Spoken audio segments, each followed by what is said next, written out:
My parents charged $10,800 to my credit card for my sister's dream cruise vacation. Mom said with a smirk, "You don't need the cash anyway." I just grinned, "Enjoy it." While they were at sea, I sold the house where they lived rent-free. When they got back, 25 missed calls. You know that feeling? That gut-wrenching, absolute betrayal when someone you're supposed to trust looks you dead in the eye and casually dismisses a wound they just inflicted? Well, imagine that, but multiplied by decades of emotional damage. My own mother, standing in my kitchen, waved her hand like it was nothing, like the $800 she just charged to my credit card for a luxury cruise was pocket change. And then she said, "You don't need the money anyway." Can you even fathom that? That was the moment I realized I was finally, irrevocably done. I'm Jessica, I'm 32, and I'm a senior accountant. I've spent the last decade working my butt off, saving every single penny, investing wisely. I own 2 properties outright, a modest apartment where I live alone with my cat, and a 3-bedroom house that I bought 5 years ago as an investment. That house, the one I'd worked countless overtime shifts for and skipped vacations to afford, was currently housing my parents and my younger sister, Brittany, rent-free. For the past 3 years. Brittany has been so stressed lately, my mother continued, settling into one of my dining chairs like she owned the place. She needed this vacation. You know how hard it's been for her since the breakup. The breakup. My 28-year-old sister had ended a 6-month relationship because her boyfriend had the audacity to suggest she, get a job. That was 3 months ago, and apparently, the trauma of being asked to contribute to society required a Caribbean cruise to heal. A luxury Caribbean cruise. On my dime.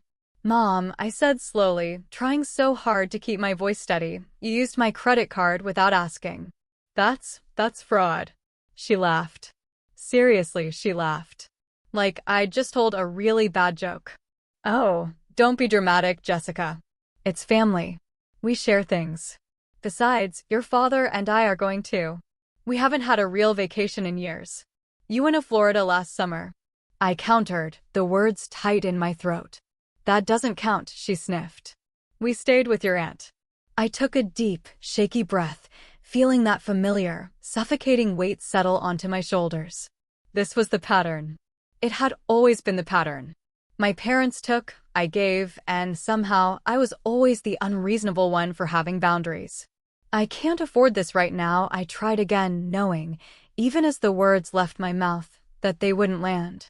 "I have bills. I have my own expenses." Her expression shifted, hardening into something cold, calculating. "You own 2 houses, Jessica. You make good money at that computer job of yours.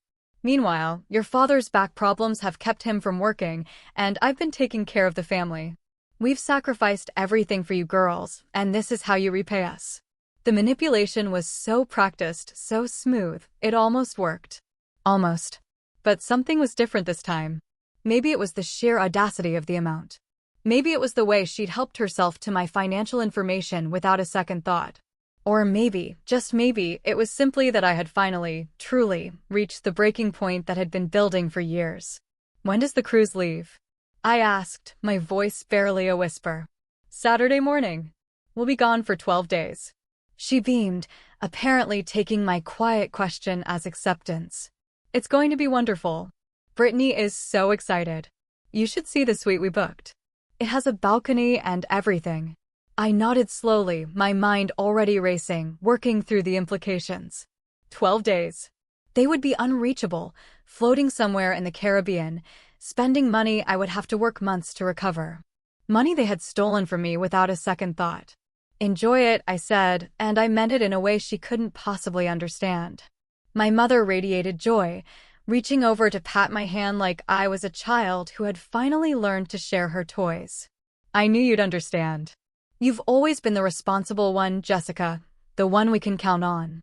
Yes, I thought, watching her gather her purse and head for the door. I had always been the one they could count on.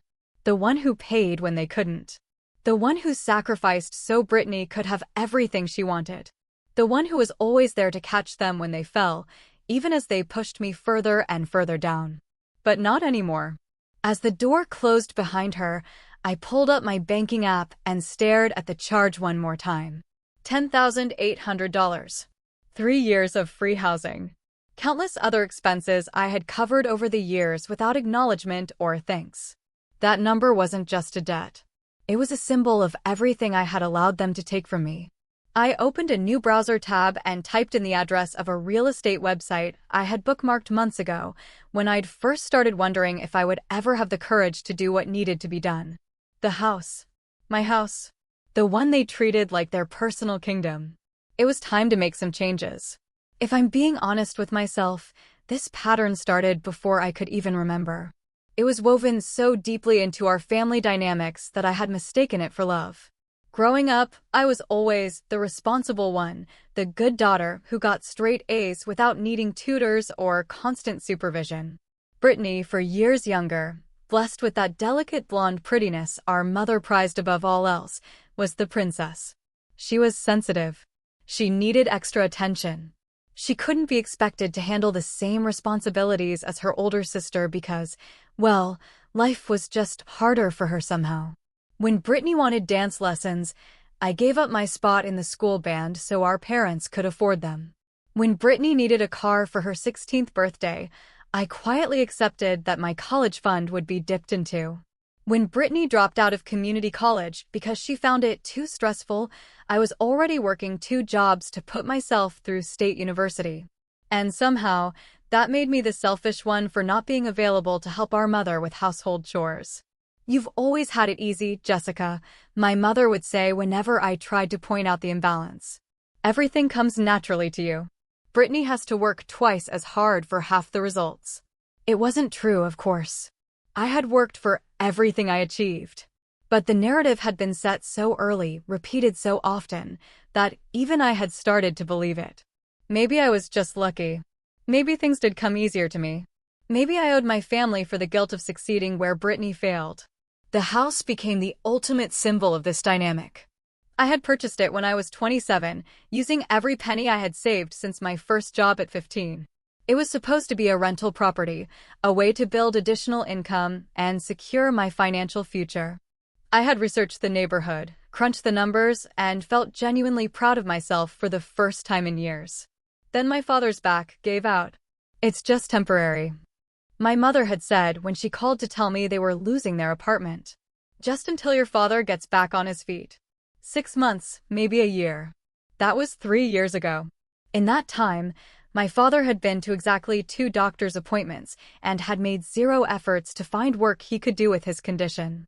My mother quit her part-time job at the grocery store because it was too exhausting to work and take care of my father and Brittany, who had moved back in with them after her most recent relationship imploded. Brittany, of course, hadn't held a job in over 2 years. Meanwhile, I continued paying the mortgage, the property taxes, the insurance, and most of their utilities. When the water heater broke, I paid for the replacement. When the roof needed repairs, I covered it. When my mother mentioned casually that they couldn't afford Christmas gifts, I sent money. When Brittany complained that she needed new clothes for job interviews she never actually attended, I transferred funds. I stopped keeping track of the total. Somewhere around $40,000. It was easier not to know, easier to pretend I was just helping family, just being a good daughter, just doing what anyone would do in my situation. But the small betrayals added up. The way my mother would post photos of fancy dinners on social media while telling me they could barely afford groceries. The way Brittany would show off new designer bags while I budgeted for basic necessities. The way my father would complain about being bored while rejecting any suggestion of remote work he could do from home. I remember calling them last Thanksgiving, hoping we might actually spend the holiday together for once. My mother had sighed heavily and explained that they simply couldn't afford the gas money to drive the 40 minutes to my apartment. I had offered to come to them, to bring the entire meal, to do all the work so they wouldn't have to lift a finger. "Oh, that's sweet, Jessica, but Brittany already made plans for us to have dinner at that new Italian place downtown. You know how she's been craving authentic pasta. Maybe next year." The Italian place downtown. The one where entrees started at $50 a plate. The one they couldn't afford. But somehow always found the money for when Brittany wanted to go. I had spent that Thanksgiving alone, eating leftover takeout and telling myself it didn't matter. That family was complicated. That everyone had their struggles. That I should be grateful I was in a position to help, even if that help was never acknowledged or reciprocated. Now, sitting in my apartment with a $10,800 charge staring back at me, I could no longer maintain the comfortable delusions I had built around my family. They had not borrowed my credit card information. They had not asked permission. They had simply taken what they wanted, secure in the knowledge that I would absorb the cost, as I always did. My mother had smirked when she told me. Smirked like my financial security was a joke. Like I existed solely to fund their lifestyle while they contributed nothing in return. I thought about the house again. 3 bedrooms, 2 bathrooms, a nice backyard. Worth approximately $280,000 in the current market. Housing a family of 3 who paid nothing and expected everything. The cruise left Saturday. They would be unreachable for 12 days. 12 days with no phone service, no internet, no way to interfere with whatever decisions I might make in their absence. For the first time, I allowed myself to consider the unthinkable. They set sail on a Saturday morning, and I know this because my mother sent me a picture of the 3 of them on the ship's deck. Champagne glasses raised, huge smiles plastered across their faces. The caption read, "Family vacation finally. Thanks for making dreams come true. Thanks for making dreams come true." She had actually written that. As if I had generously gifted them this trip, rather than having it stolen from me through unauthorized charges on my credit card. I stared at that photo for a long time, zooming in on their expressions. My mother resplendent in a new sundress I had certainly never seen before. My father looking healthier than he had in years, his supposed chronic back pain apparently no hindrance to posing dramatically against the railing. And Brittany, beautiful Brittany, with her highlighted hair and perfect tan, beaming at the camera like she deserved every luxury the world had to offer. They hadn't even invited me. Not that I would have gone. Not that I could have afforded to take the time off work. But the exclusion still stung in a way I hadn't expected. 3 family members on a luxury cruise, and the one who made it financially possible wasn't even an afterthought. That was when the clarity came. Not as anger, though there was plenty of that simmering beneath the surface. Not as hurt, though decades of accumulated wounds ached in my chest. No.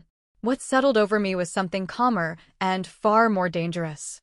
A crystalline understanding that I had been trained for this role my entire life. I was the provider. The responsible one. The one who never complained, never demanded, never expected anything in return. My family had conditioned me to accept their treatment as normal, to feel guilty for my success rather than proud of it, to believe that loving them meant allowing them to take whatever they wanted without consequence. And I had let them. Year after year, sacrifice after sacrifice, I had enabled this dynamic because I was terrified of what would happen if I stopped. Would they still love me if I stopped paying? Would I still be part of the family if I demanded fairness? The fear of rejection had kept me compliant, kept me quiet, kept me bleeding money and energy into a void that only grew hungrier with each offering. But sitting there, watching that photo of them celebrating with my stolen money, I realized something fundamental had shifted. The fear wasn't gone, but it was no longer paralyzing. In its place was a cold, clear recognition that this relationship had only ever flowed in one direction, and I was exhausted from swimming against the current. They hadn't apologized for taking the money. They hadn't even acknowledged that what they did was wrong. My mother's casual dismissal, her absolute certainty that I would simply absorb another blow, revealed how little they thought of me. I wasn't a person to them. I was a resource. An ATM with a heartbeat. That evening, I did something I had never allowed myself to do before. I sat down with a spreadsheet and calculated exactly how much money I had given my family over the past 3 years. Not rough estimates, not vague recollections, but actual numbers pulled from bank statements and credit card records. The total was staggering. $73,000. That included the free housing, the utilities I covered, the emergency funds I had sent, the gifts that were never reciprocated, and now the cruise.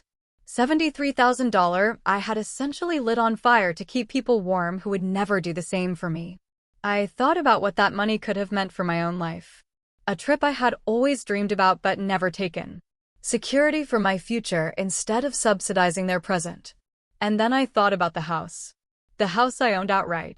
The house they lived in without a lease, without a rental agreement, without any legal documentation that gave them rights to remain there. I had been so focused on being a good daughter, on not making waves, that I had never formalized our arrangement. They were guests in my property. Overstaying guests who had taken advantage of my hospitality for 3 years. My phone buzzed with another photo. This one showed an elaborate seafood dinner. Plates piled high with lobster and crab legs. Eating like royalty tonight, the message read. Eating like royalty on my dime, I muttered to myself.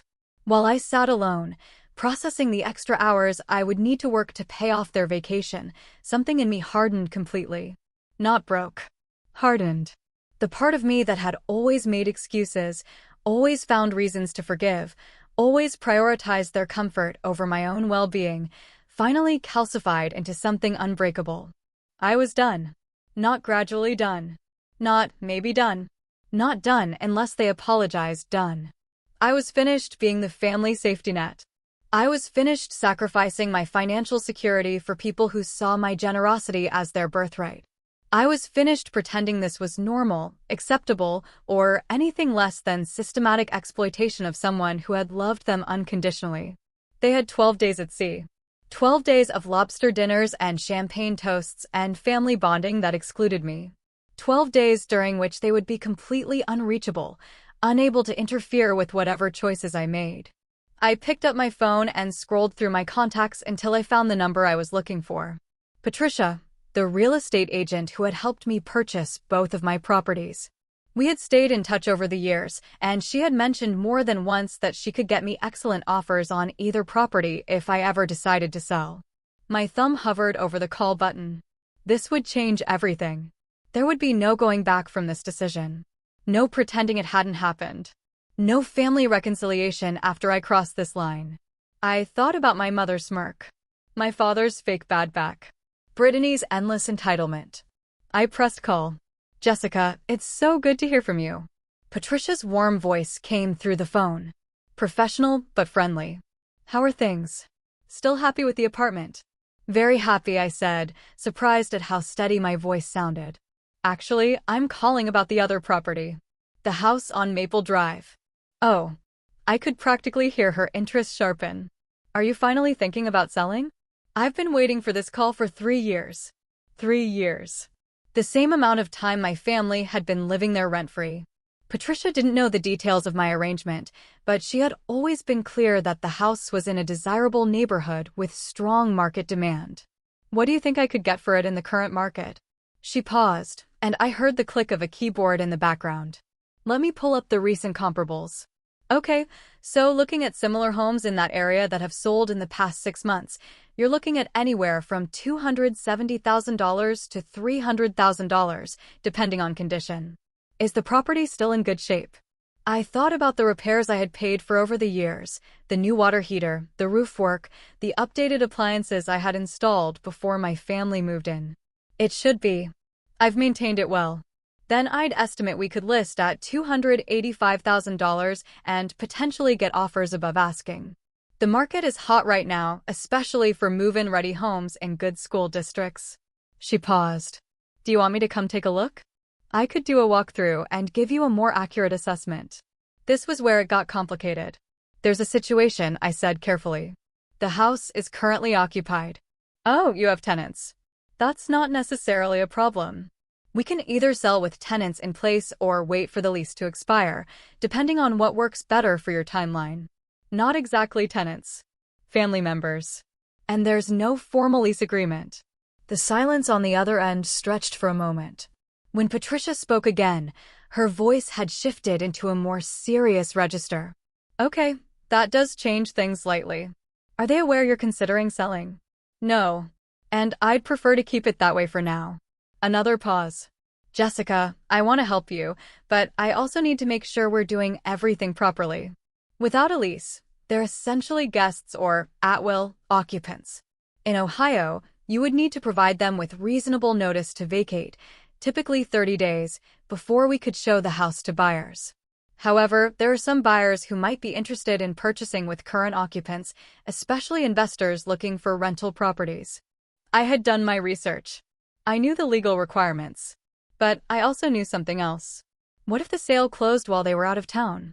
They're currently on a cruise, gone for 12 days. Patricia was quiet for a long moment. That's an aggressive timeline, but not impossible if we find a cash buyer who wants to move quickly. There are investors who specifically look for exactly this type of situation. Fast closings, no contingencies, willing to handle occupant transitions themselves. How fast? I've closed deals in 7 days before. 10 is more typical for a rush situation. She hesitated. Jessica, are you sure about this? Selling a property out from under family members is, well, it's a significant decision. I'm not judging. I'm just making sure you've thought it through. Had I thought it through? I had thought about nothing else since my mother walked out of my apartment with that smug smile. I had thought about the years of sacrifice, the tens of thousands of dollars, the complete lack of appreciation or reciprocity. I had thought about what it meant to be treated as a resource rather than a person. I'm sure, I said. I want to proceed. All right, then. Let me make some calls and see who might be interested in a quick purchase. I have a few investor clients who are always looking for opportunities like this. Can you send me any updated photos of the interior? This was where it got tricky. I hadn't been inside the house in nearly a year. My family had made it clear that my visits were intrusions, that I was somehow being rude by wanting to see my own property. But I had the original listing photos from when I bought the place, and I still had keys. I can get you photos by tomorrow, I said. And, Patricia, thank you for not making this more difficult than it needs to be. I'm here to help my clients achieve their goals. Whatever those goals might be. I'll be in touch. After hanging up, I sat with my decision for a while. The magnitude of what I was setting in motion was not lost on me. This would permanently alter my relationship with my family, assuming there was any relationship left to alter after this. My mother would never forgive me. My father would likely never speak to me again. Brittany would probably post something dramatic on social media about betrayal and family and how she'd always known I was jealous of her. But strangely, none of that felt as terrifying as it once had. The fear of losing my family had kept me compliant for years. But what was I actually losing? People who only contacted me when they needed something? A mother who mocked my concerns about being robbed? A father who couldn't be bothered to attend my college graduation but made sure to attend every single one of Brittany's dance recitals?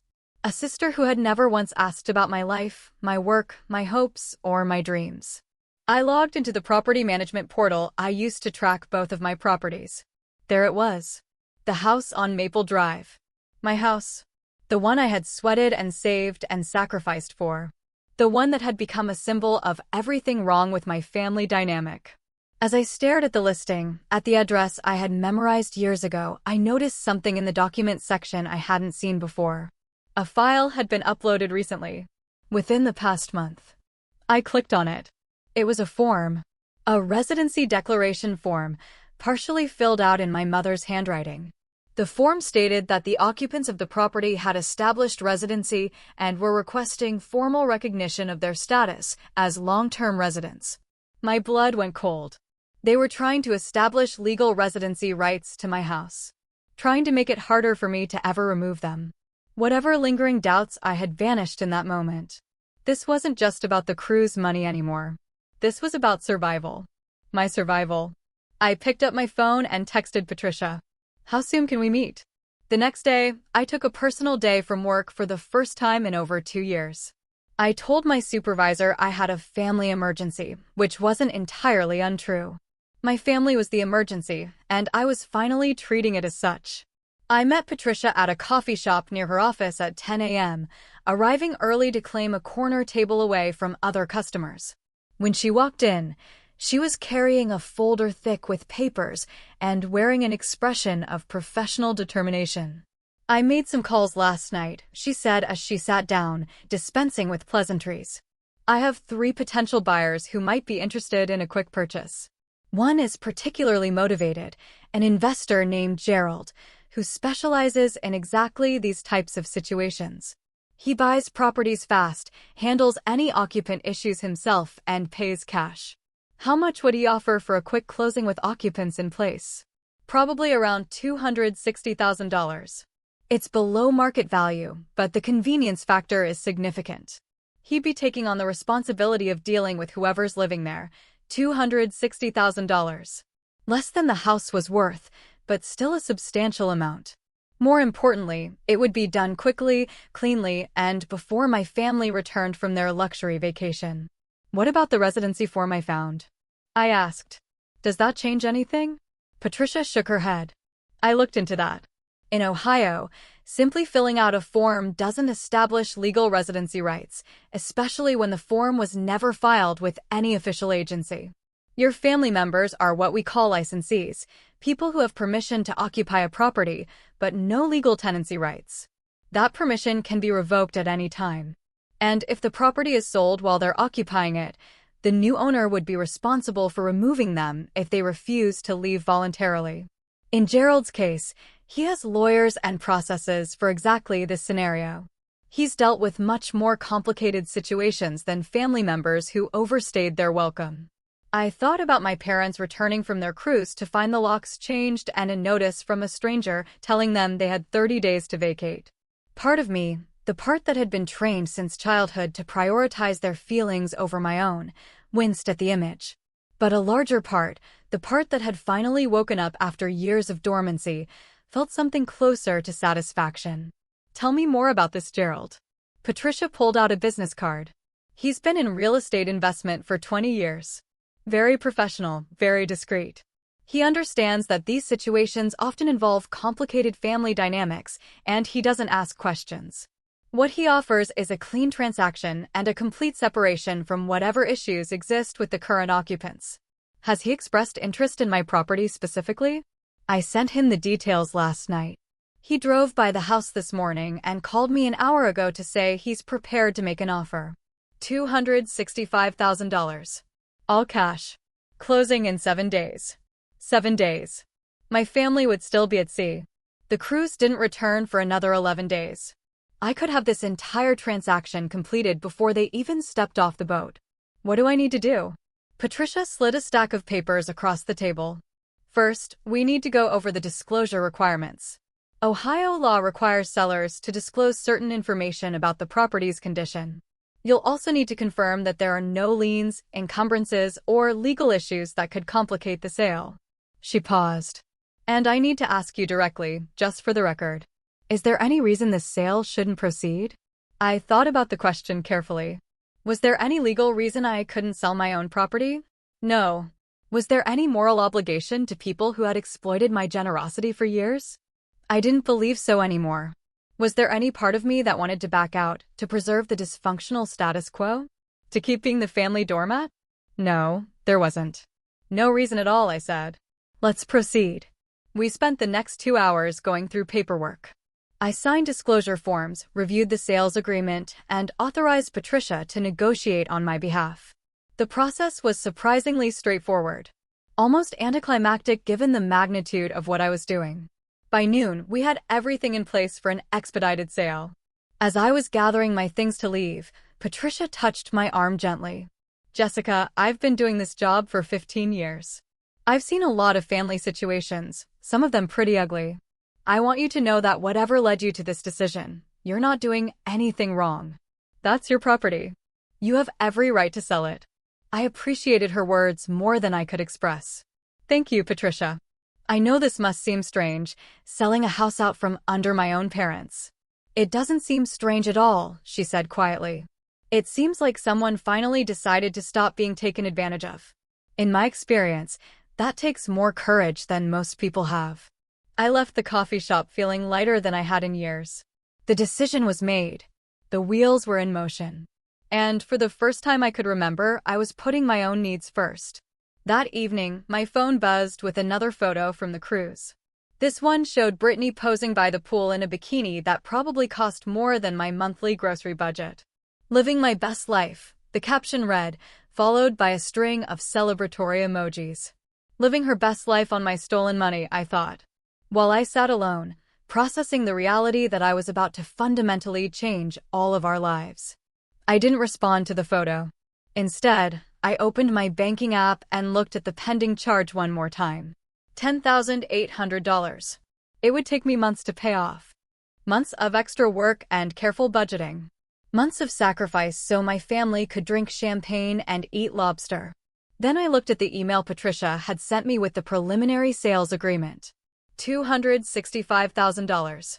Enough to pay off the cruise, pay off any lingering guilt, and still have a substantial sum left over to invest in my own future rather than my family's bottomless needs. The math was simple. The emotions were complicated. But for once in my life, I was choosing myself. The sale moved faster than even Patricia had predicted. Gerald, the investor, was exactly as professional and efficient as she had described. He requested minimal documentation, asked no questions about why I was selling so quickly, and had his legal team prepare the closing paperwork within 48 hours. 3 days after my meeting with Patricia, I received an email confirming that Gerald had completed his final review and was prepared to close immediately.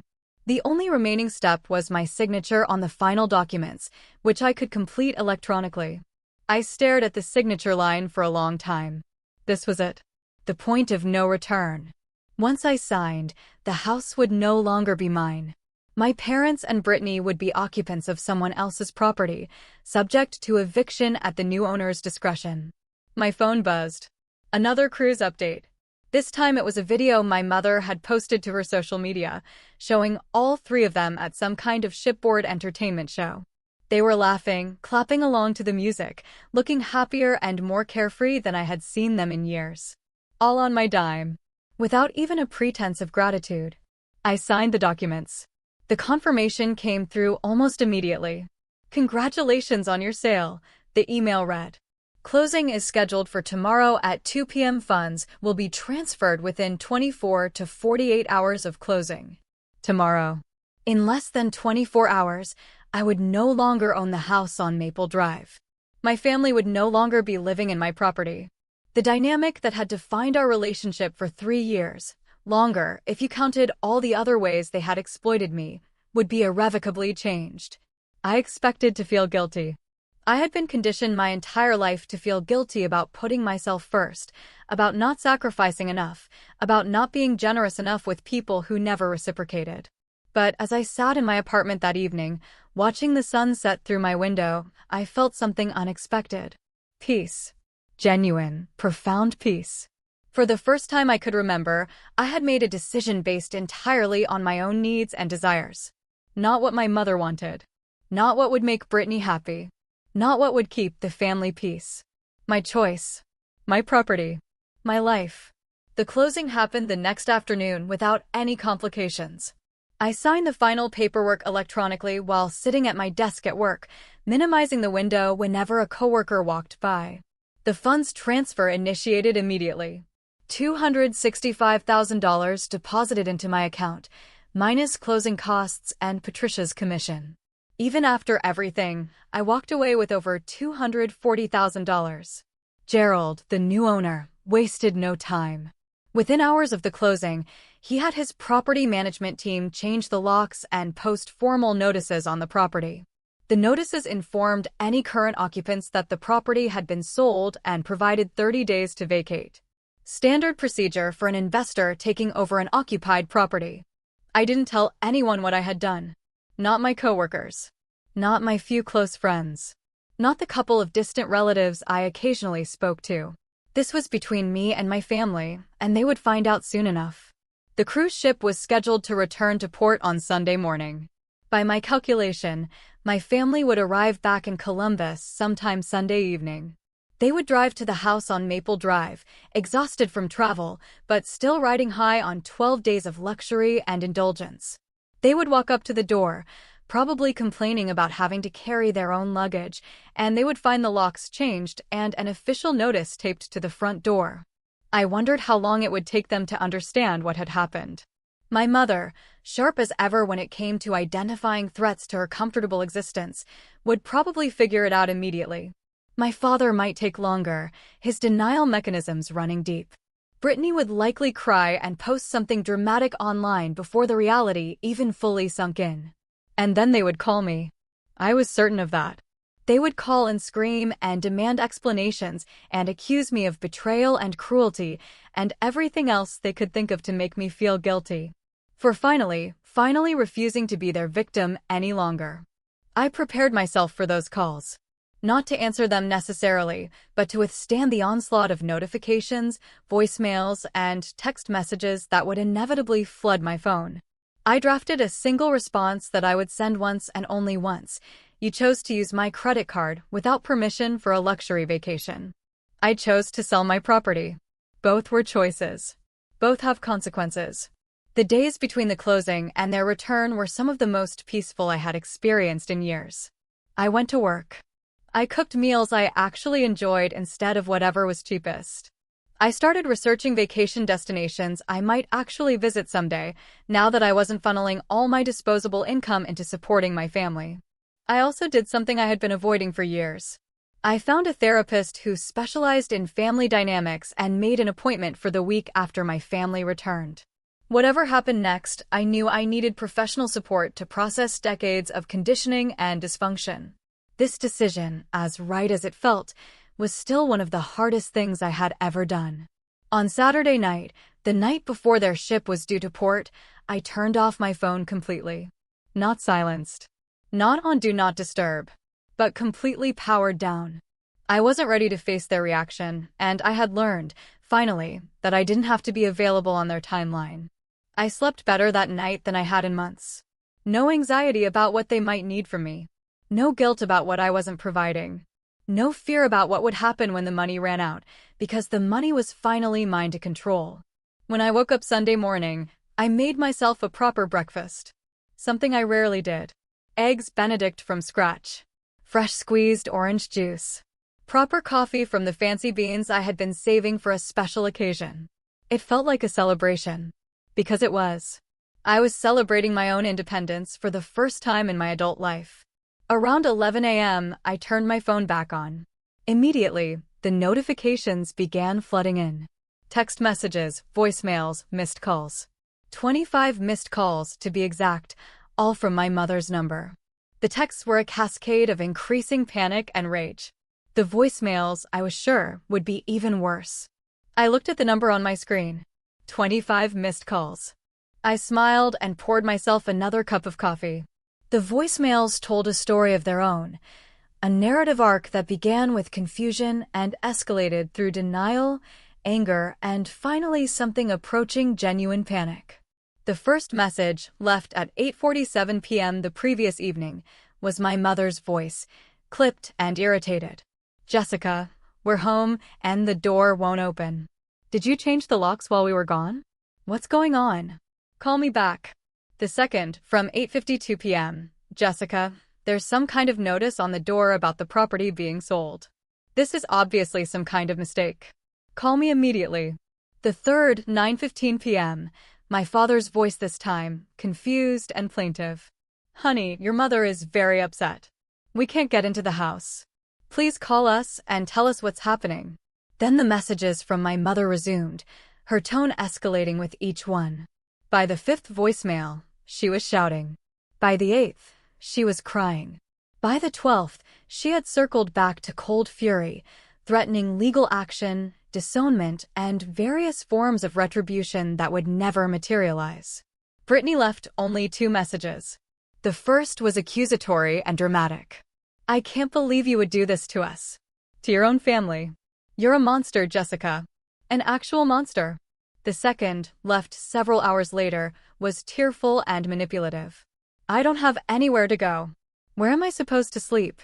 Don't you care about me at all? I listened to all 23 voicemails while sitting on my couch with my coffee, letting the waves of their distress wash over me without pulling me under. Each message reinforced my decision rather than undermining it.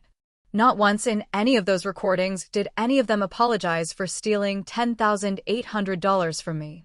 Not once did they acknowledge that they had been living in my house rent-free for 3 years. Not once did they express any understanding that their actions had consequences. Instead, it was all about them. Their inconvenience, their suffering, their victimhood. In their narrative, they were innocent parties who had been cruelly wronged by an ungrateful daughter who owed them everything and had given them nothing. Around noon, the text messages started taking a different tone. My mother, apparently having regrouped, began sending long paragraphs about how she understood I might be upset about the cruise charges, but that this was an extreme overreaction. She offered to pay me back for the vacation over time, a promise I knew she would never keep. She explained that they hadn't meant to upset me, they just assumed I wouldn't mind given how generous I had always been. She still didn't apologize. She explained. She rationalized. She reframed. But she never simply said, "I'm sorry for taking your money," without asking. Brittany's messages were more sporadic, alternating between fury and calculated vulnerability.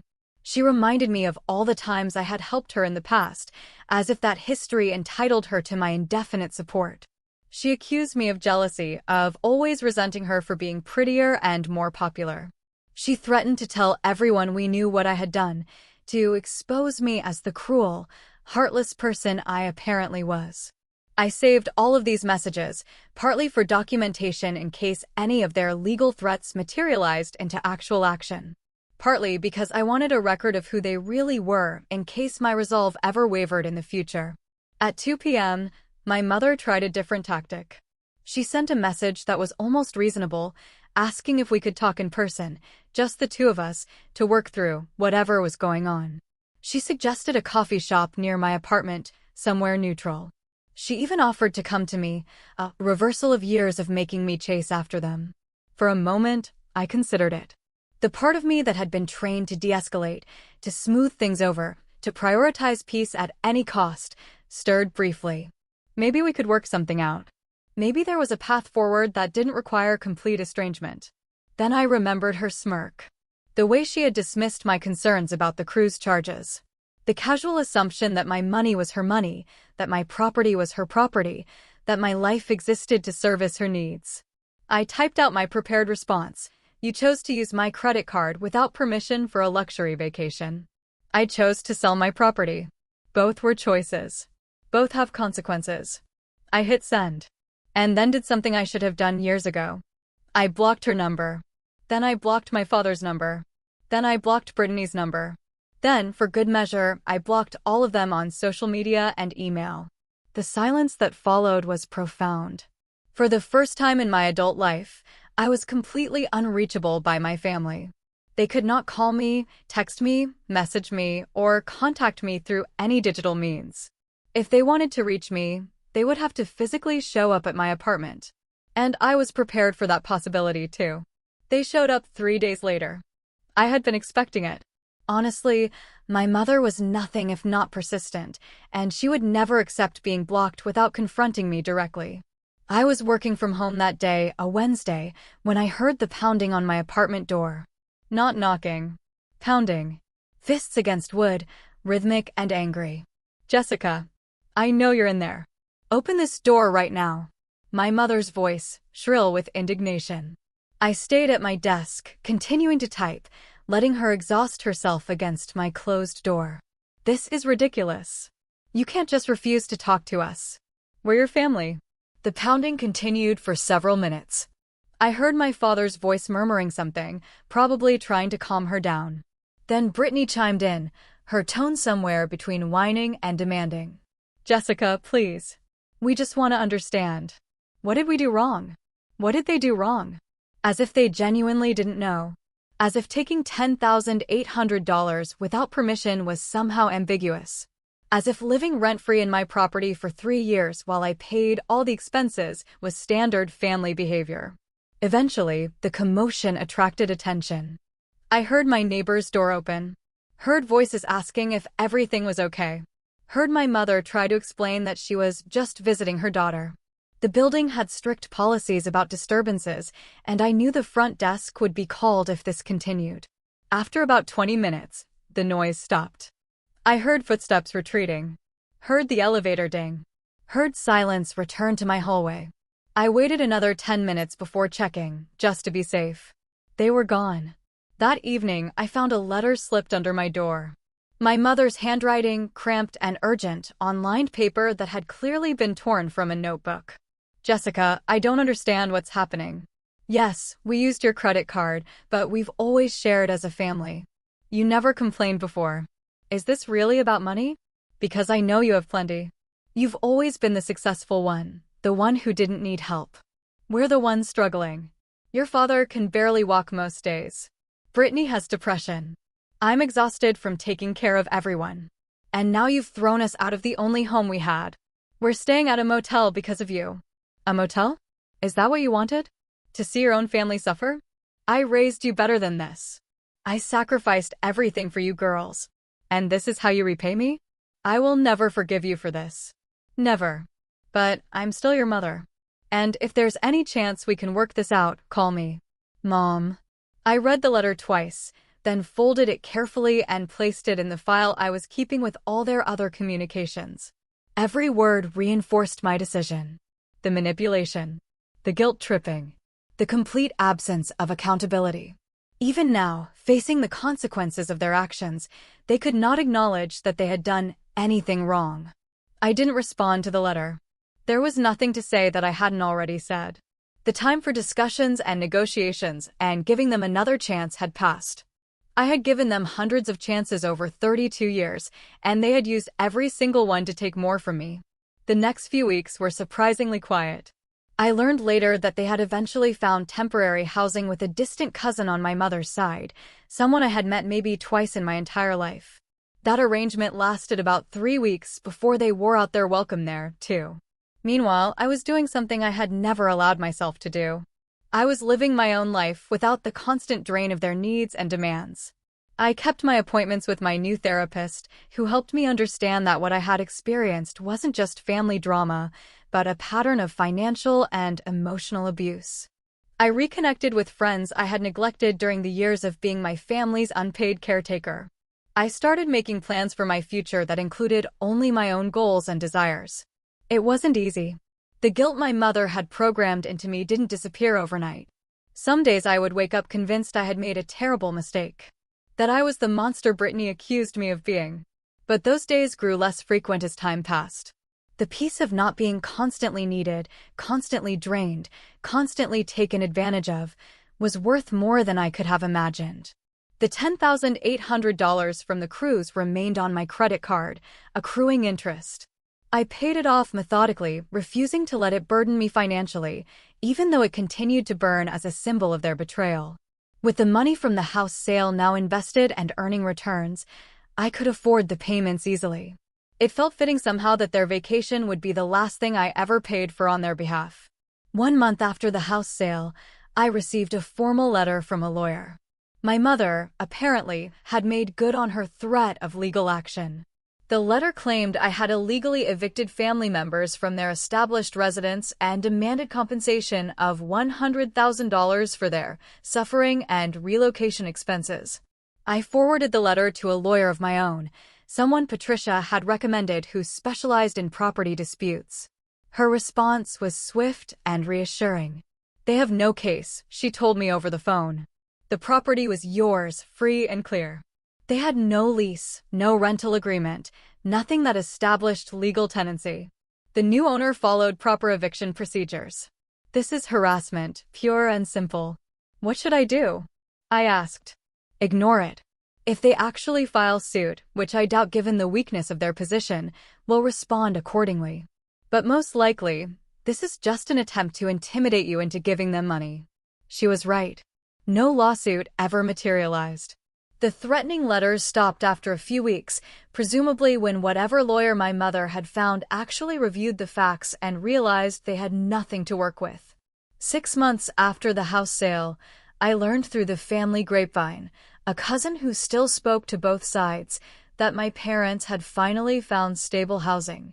They were renting an apartment in a less desirable part of town, smaller and shabbier than the house they had occupied for free. My father had been forced to apply for disability benefits, a process he had avoided for years because it required actually documenting his condition. Brittany had moved in with a boyfriend she had met online, a relationship that reportedly wasn't going well. I felt no satisfaction at their struggles. but I also felt no guilt. Their circumstances were the result of their own choices. Decades of choices that had led them to depend entirely on exploiting others rather than building anything sustainable for themselves. I had been their favorite target, but I was no longer available. They would have to face reality without me as a buffer. My own life, meanwhile, had transformed. The money from the house sale was safely invested, earning returns that would contribute to a comfortable retirement. The apartment I lived in felt truly mine for the first time, not just a place I slept between sessions of supporting my family. I had taken a vacation, my first real vacation in years, a week in the mountains where I hiked and read and didn't answer my phone because there was no one demanding anything from me. The therapy helped me understand that I hadn't just been generous to my family. I had been trained to be their caretaker, to believe that my value came from what I could provide rather than who I was. Breaking that pattern was the hardest thing I had ever done, but it was also the most necessary. My mother tried to reach out one more time, about 8 months after everything happened. She found my work email somehow and sent a message that was equal parts accusation and appeal. She was getting older, she wrote. Her health wasn't good. She didn't want to die with this rift between us. Wouldn't I consider reconciling for the sake of the family? I read the email carefully, looking for any sign of genuine accountability, any acknowledgement of what they had done wrong, any actual apology, not for the circumstances, but for the behavior that had led to them. There was none.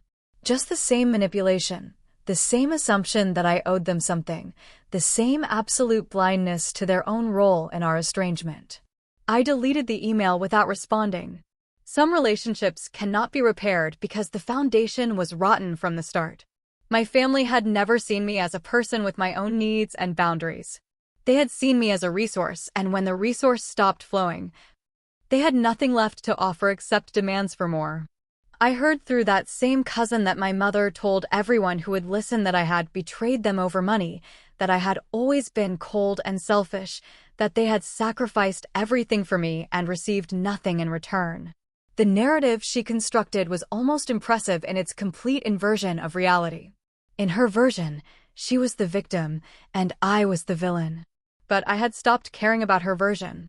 I had my own truth, documented in credit card statements and bank records, and the deed to a house I had once owned. I had my own peace, hard-won and precious. I had my own future, no longer mortgaged to support people who would never appreciate the sacrifice. The last I heard, my mother's health continued to decline. My father remained largely housebound, and Brittany was on her third boyfriend since being forced to actually support herself. The cousin said there was talk of them trying to reconnect with extended family members they had alienated over the years, looking for new sources of support now that I was gone. I wished them luck with that. I truly did. Not because I forgave them, but because their happiness or misery was no longer my responsibility. I had carried them for so long that putting them down felt like setting down a weight I hadn't even realized was crushing me. The house on Maple Drive had been sold to an investor who renovated it and rented it to a nice young couple. According to Patricia, the neighborhood remained desirable. The market remained strong. And life continued as it always did, with or without my family's drama at its center. As for me, I was finally free to find out who I was when I wasn't sacrificing everything for people who gave nothing back. And that discovery, more than the money, more than the revenge, was the real prize I had won. Looking back on everything that happened, I realized that selling that house wasn't about revenge. It was about reclaiming my life from people who had been slowly stealing it, piece by piece, for 32 years. They called it betrayal. I called it survival. And given the choice again, I would make exactly the same decision, without hesitation and without regret. So, I have to ask you guys, if you were in my shoes, after decades of that kind of manipulation and financial exploitation, what would you have done? I'm genuinely curious to hear your thoughts down in the comments.